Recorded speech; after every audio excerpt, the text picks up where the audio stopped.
If you already have a sports business and you do not have your own school community, I am going to be very direct with you. You are building on rented land and leaving money, loyalty, and trust on the table. Social media can get you attention, but it does not give your people a home. A customer buys once and disappears. A student trains with you and then drifts away. A parent asks for advice and then forgets where they found you. A follower likes a post and vanishes into the algorithm. A school community brings those people into one place where you can serve them, support them, educate them, and offer them the next step. And if you cannot coach in person because of injury, age, time, location, family, or work, a school community becomes even more powerful because it lets you earn from your knowledge, passion, and experience without being on the pitch every night. This first step is about understanding the real reason you are building it.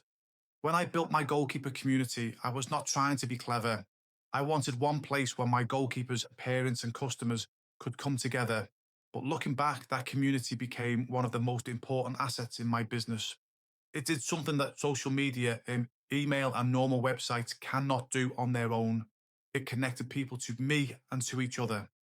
Before that, my business had different types of people scattered everywhere. Some were coaching students, some were parents, some bought J4K goalkeeper gloves, some followed me online, some were coaches, some had only heard my name once. They were all valuable, but they were not connected.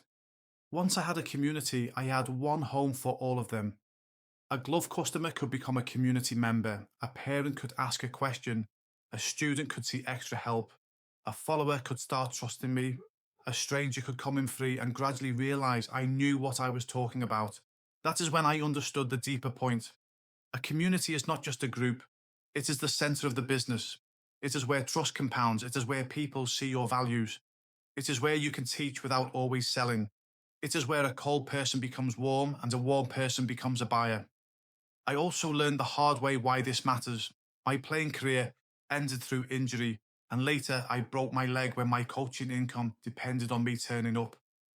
Those moments taught me that any income that depends only on your body or diary is fragile, but knowledge can keep working if you build an asset around it.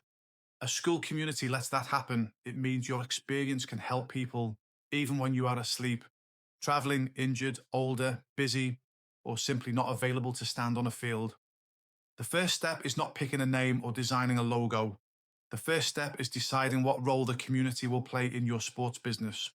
For a coach, it might be the place where students get extra help, parents get guidance, and members feel part of something bigger than weekly sessions. For a product brand, it might be where customers learn how to use your products, see new launches, enter competitions, and become repeat buyers.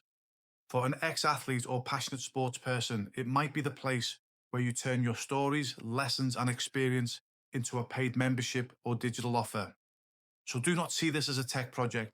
See it as a business asset. Your community should do four jobs. First, it should serve people better than they are being served now. Second, it should bring your audience into one place that you control more than social media. Third, it should build trust by letting people experience your help before they buy more. Fourth, it should create natural next steps into coaching, products, courses, memberships, affiliate offers, events, or higher level help. This is why I would say to anyone with a serious sports business, you must have a school community. Not because school is fashionable, but because sport is built on belonging. People do not only buy information, they want to feel part of a team, a movement, a culture, and a shared journey. Sport is emotional, it is identity. A community gives that emotion a home. And for the person who cannot coach in person anymore, please hear this clearly. Your value has not gone. You may not want to run sessions, travel, work evenings, or stand outside in bad weather, but you can still guide people, answer questions, share your experiences, create lessons, host live chats, and build a serious following from your laptop. That is the opportunity. I would also be honest about what I do not want the community to become.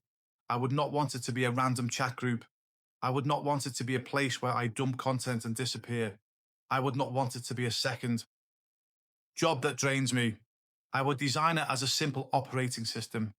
Bring people in, welcome them, help them get wins, build trust, make the next step obvious, and keep the relationship alive. Notebook out. Write the heading. Why my sports community must exist. Underneath, write three groups of people you could help or bring together. They might be your students, parents, customers, players, coaches, product buyers, fans, or people who share the same problem in your sport. Then write what your community must do for them. Do not write vague words like value or support. Be specific. Will it help them improve, save money, avoid mistakes, find confidence, grow their sports business, choose better products, stay connected to the sport? Next, write what the community must do for your business. Will it help you retain customers, create recurring income, sell products, upsell coaching, build authority, replace some physical coaching income, create a network, give you content ideas? Finally, write this sentence and finish it. My Skool community will become the home for people who want. Your action today is simple. Do not build anything yet. Get clear on why it must exist. A confused community becomes a dead community. A clear community becomes an asset. Once you know why it exists, every other step becomes easier.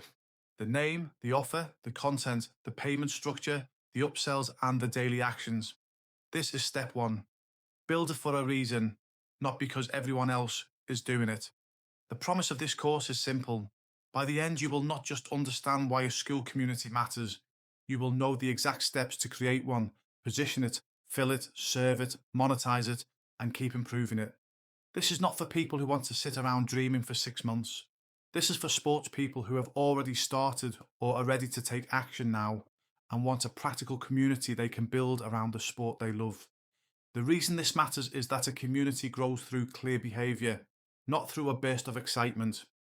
When the member can see where to start, what to do next, and how to get closer to you, the community becomes easier to run and easier to monetize. Think of this like coaching. You would not throw a beginner into a session with no warm-up, no explanation, and no outcome. Your community needs the same discipline, a clear start, a simple path, regular correction, and a reason to keep coming back. This is also where your personality matters. People may join for the topic, but they stay because of the leader, the standards, and the feeling inside the room. Be direct, be useful, and be human. That combination is hard for competitors to copy. For a sports business owner, this turns scattered attention into a controlled asset. For someone earning from knowledge, it turns experience into structure. The model is the same. Organize what you know, bring people together, and guide them to the next useful step. Do not try to make the community impressive. Make it useful. Impressive can be confusing. Useful gets used. A member who uses the community and gets a result is far more likely to stay, pay, refer, and buy again. The winner is not the person with the fanciest setup.